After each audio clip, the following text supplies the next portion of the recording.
Hi everyone! Welcome again sa aking YouTube channel. Ako po si Sir Dennis. Sa video ito ay ipapakita ko sa inyo ang pagsasolve ng problem sa pre-calculus sa lesson na conic section. This time, it's about parabola. Ang ating problem number 4 is about the conversion of general equation to standard equation of parabola.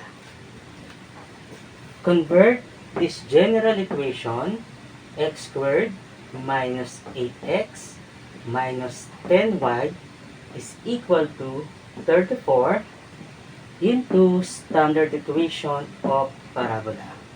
Okay?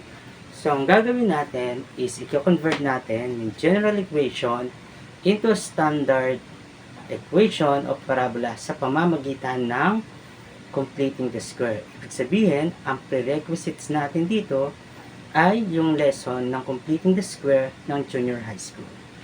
Una, i-rewrite muna natin yung given.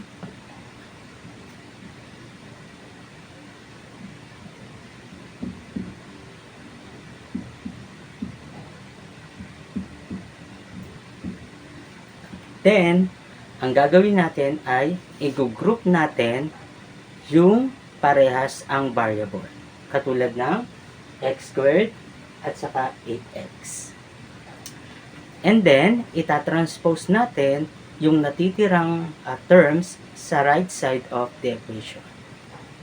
So, may iwan dito sa left side natin is x squared minus 8x.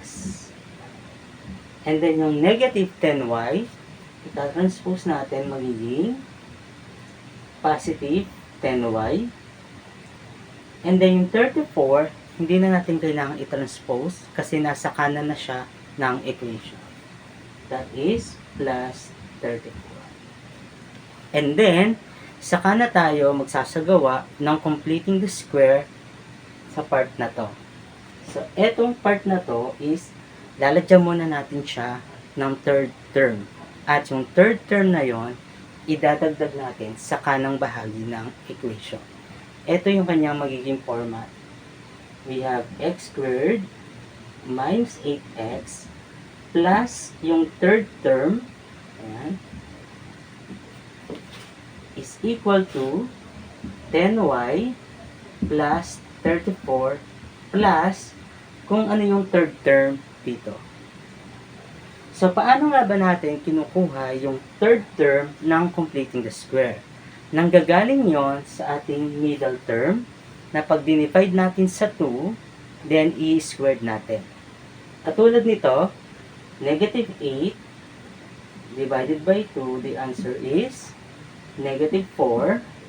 And then i-squared natin, magiging positive 16. Ibig sabihin, itong 16 na to ang magiging third term.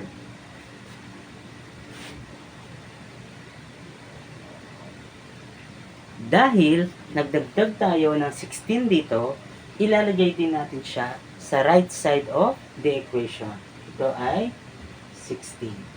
Then we're going to do the simplification and converting it into standard equation.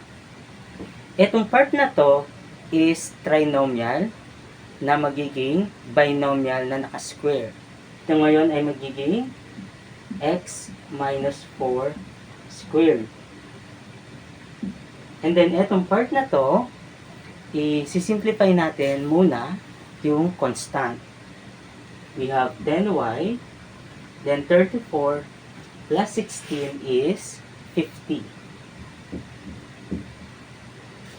And then, sa part na to is ipa-factor natin yung 10 para magkaroon tayo ng group na y minus k.